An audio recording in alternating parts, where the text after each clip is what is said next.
So ato ang tapikan karon, what about kanig yung maayong tabanga? Kung sa mga tinud-anay na ito nga kontra no, kanang napoy sayings nga kanang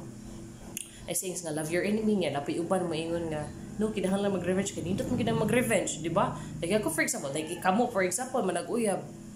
onya, sus karon kay kita kasi mo uyab nga kanaang siya lain, so naglagot ka, so syempre ang uban mag-revenge gina, manimaus ko ani na niya, manimaus ko, sige pakiton po na ko na siya, ako na siyang pasiluson, magdasag ko ako ang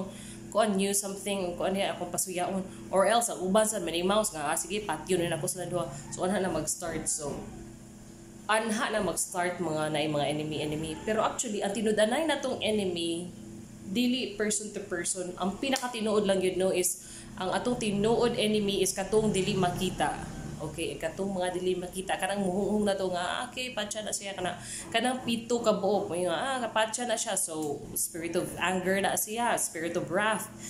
kanang moingon nga kanang la sexy na siya, la sige kanang kuan na siya, rape na siya niya, gaulag na kagbayo, so ang spirit of lust, ang spirit sa kaulag disud sa iya, so mao na sila ang pito ka spirits, the seven demons, the seven spirits mo, kinsa man ni silang seven. So kaning pride or vanity or kanang mga basta pride, kanang dili mo dawat og kuan ba, kanang opposite sa humbleness bitaw. Number 2 kay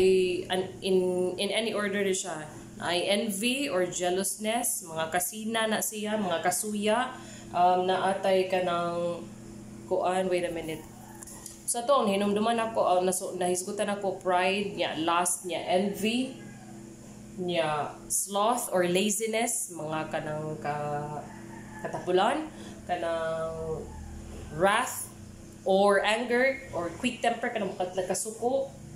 greed. So, kuan ka sa imuhang kuan ba, greed na ka, selfish ka, imuha rin kuan, greed, materialistic things ka ka. So, kato sila, katong pito. Basta pito to siya tanan. Lust, gluttony, pride, sloth, wrath, greed, envy. Mao na silang pito ka kuan nga gibaliwala ra nato, pero they are for real. Mao na sila ang manghunghong nato everyday in our lives. Like ako for example, kani magud si Satan ganahan magyud ni siya nga mabungkag ba ang mga happy relationship. Like example lang no, ako example latest lang kay sa kung bana kung ma-okay na mi, so manghunghong na sad ning mga kuan sa ato ang utok ba. Mong humayon sa nga ay kanay imong bana kanang kuan na kanang murag something na junay something or kanang manghung na to everyday ya mao na mahibon lang ka nga kanang mahibon mo nga the other day okay kayo mo kanang then the next day di kalita mo kaaway, so ganahan gyud na siya muhunghong na to everyday. So ang mihunghong nimo didto depende na nimo kung paminaw na nimo mao na mag-away mo. It could be kanang pride ang kuan niya di kana niya love or kuan kan, or it could be envy or kanang anger makalit ka kasugod ya. Ang ikuan niya nimo is kanang mo take ra bagina siya a little from the truth, no, a little from the truth. Ang yawa mayon nga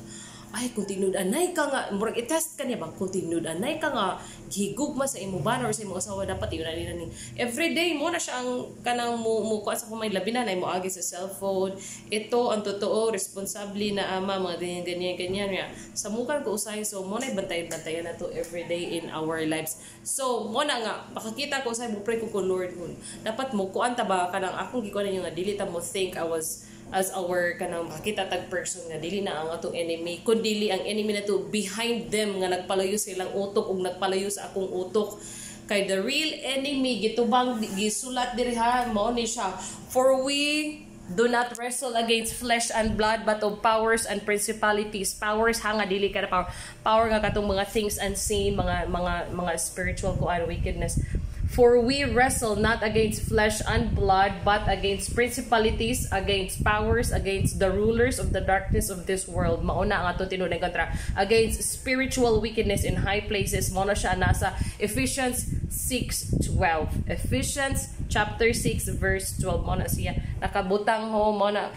Nagpasabot na siya nga mao na siya explanation nga naa mismo sa Bible nga atinudanay natong kontra, dili human to human kundi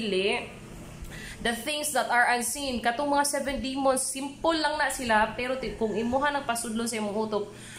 layo jud na dako jud na siya kanang impact. Let's say for example, tagala ta mo small example na a person sige siya tanog cellphone, sige siya tanog mga pero niya makita sa cellphone sa mga sa TV kanang mga sexy nga mga babae mga sanadiha niya sus na one time nakatanaw siya pornographic niya nakakita po siya something kanang about mga pedophiles. So one time nakakuan siya kita siya bata na nakitaan jud niya ngit-ngit nga lugar unya ang spirit of sa may mosulod tag-ana ninyo spirit of lust o tinudanay na siya nisulod o kuan sa iyang utok o yan labi na kung ikaw wala jud kay pangadji layo kay imuhang kasing-kasing sa Ginoo wala kay kuan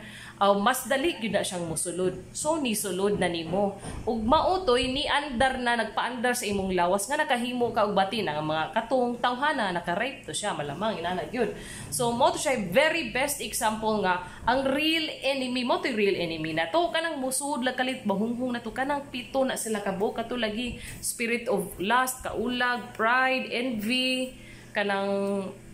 greed, ug unsa pa to katong pito kabuk ato gimisyo bantay-bantay ninyo the things that are not unseen, the things the spiritual kuan ba wickedness of this world tinud anay na sila dili ang katong ato bitaw human to human nga kuan kay ngano kanang bitaw makabantay ka mahibong lang ka nag-away mo unya kanang sulay gud ug nag-away mo unya tagaan nimo siya nice kind words, di ba murag ma-shock siya, murag ma-melt in heart, murag ma-stop siya, kay ngano, the real weapon na to is kindness, humbleness niya. Ang katong imong soft-spoken words, mo to siya murag silbing espada nga mutaop sa iyang kasing-kasing, ug ang iyahang hardened nga heart diha, mukalit lang siya kabuutan or what, ma-stop, di ba? Basta kay, ano ka nang, maka-feel jud ka, oy nga kanang, if you do kanang something nga kindness kay murag ma-stop siya so mootoy makapahunong ra niya so tinud anay gyud nga kanang atong enemy is not human to human again natoy man kay ako sometimes I would admit it I personally kanang maglagot bis maglagot sa bana kay I would really treat him as my enemy gyud tinud anay jud niya kay para ko nga hala oy kanang mo gyud ni akong gikakuanan na yun although kanang okay naman mi pero kanang anhabi daw na siya gamito na to kanang muso na siya any kuan like for example ako okay man ko sa community sa kuan sa school na kanang within parent to parent may na okay man wala ko so kaniya o pagitaan jud kunya something nga kanang dauton kaniya kana bitong mangita gyud na siya way kung okay imong family and dauton kung okay mo sa imong person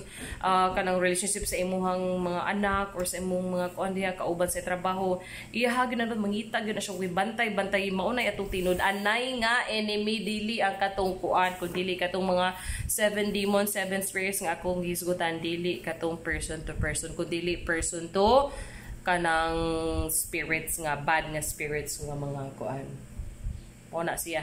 siya dili katong mga hala ay abat diha hala na abat sa kaitsura sa abat ang abat ka tinud ng abat ka to mo to kung gi-mention mo toy abat mo to ayaw mo nang yun nga hala na abat ay abat sa unahan la tangan jud ka or what